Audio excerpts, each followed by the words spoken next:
Hello guys! Ayan, magre-ready tayo ng dinner natin ngayon. Ito yung lulutuin kong food ng asawa ko. Ayan. Ito yung naka-ready na siya. Nilagay ko sa microwave. Ayan. Then, ipa-fried ko siya kasi mas better pag-fried. Ayan. Ayan siya. Ayan siya guys. Ayan. Ayan.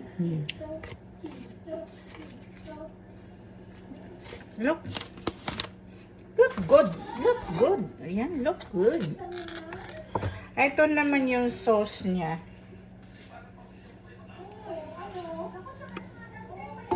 Ito yung sauce. Ayan guys. Pa-fried na natin siya. Ito yung fried natin. Ayan. Ayan, pa-fried natin.